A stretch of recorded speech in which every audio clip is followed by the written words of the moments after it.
Bismillahirrahmanirrahim. Assalamu alaikum dear students. This is Sarwat Rashid and you are watching your own channel Epic Learning Hub. Dear students, last lecture में हमने सीखा कि किस तरह से class limits को class boundaries में कन्वर्ट किया जाता है।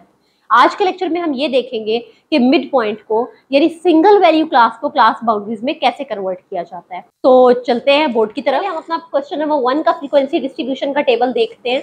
इसमें हमारे पास सिंगल वैल्यू क्लास है यानी मिड पॉइंट्स दिए हुए हैं, साथ फ्रीक्वेंसी है। इसका मतलब ये टेबुलर फॉर्म है डेटा की।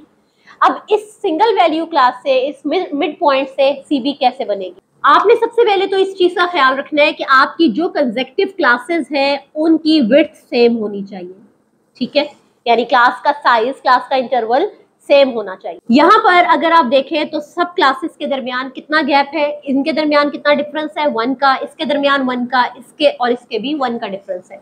इसका मतलब है आपका एज क्या आ गया 1। अब जो भी आपका डिफरेंस होगा, एज होगा, इसको आप 2 से डिवाइड कर लेंगे। आपके पास क्या आ गया 0.5। अब इस 0.5 को आप अपने मिड पॉइंट्स में से एक दफा प्लस करेंगे और एक दफा उसे मिड पॉइंट में से माइनस करेंगे। यानी जब आप माइनस करेंगे तो आपको लोअर क्लास बाउंड्री मिल जाएगी और जब आप प्लस करेंगे तो आपको अपर क्लास बाउंड्री मिलेगी।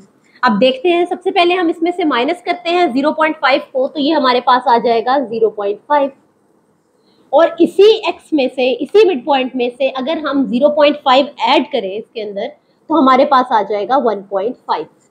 2 में से 0.5 को माइनस करें तो ये आएगा 1.5 और अगर 2 में ऐड करें तो 2.5।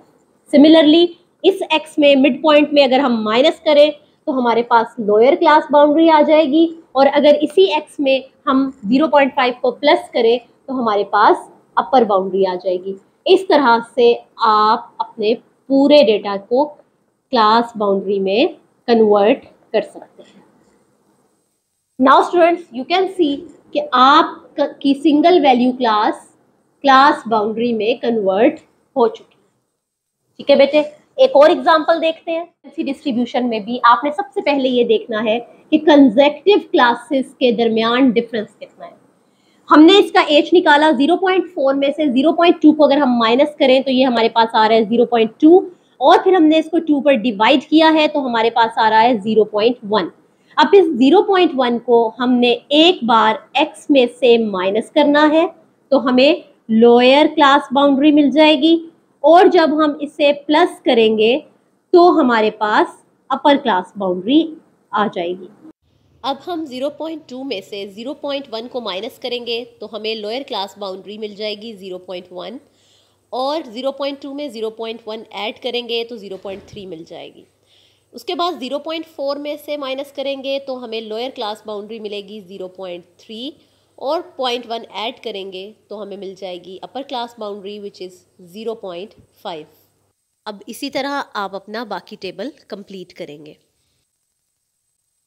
जी तो डियर स्टूडेंट्स, आप देख चुके हैं कि हमारी बाउंड्री कंप्लीट हो चुकी है 0.3, 0.3 और इसी तरह बाकी तमाम वैल्यूज़ भी। यहाँ पर हम एवरेज निकाल कर ये देख सकते हैं कि आया हमारी बाउंड्रीज ठीक आई हैं या नहीं।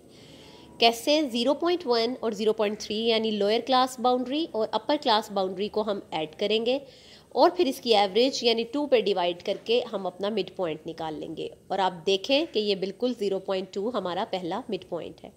इसी तरह इस दूसरे टेबल में लोअर क्लास बाउंड्री 0.5 और अपर 1.5 को ऐड करेंगे, 2 पे डिवाइड करके एवरेज लेंगे, 1 आ गया जो कि हमारी पहली मिड वैल्यू 1 के इक्वल है। सो बच्चों, इस तरह से आप चेक कर सकते हैं कि आपकी टेबल के जो मिड पॉइंट्स हैं वो वापस आपको सेम मिल रहे हैं या नहीं। इसके साथ ही मुझे दीजिए इजाज़त। अपना बहुत ख्याल रखिएगा, मुझे दुआओं में याद रखिएगा। अल्लाह हाफिज़।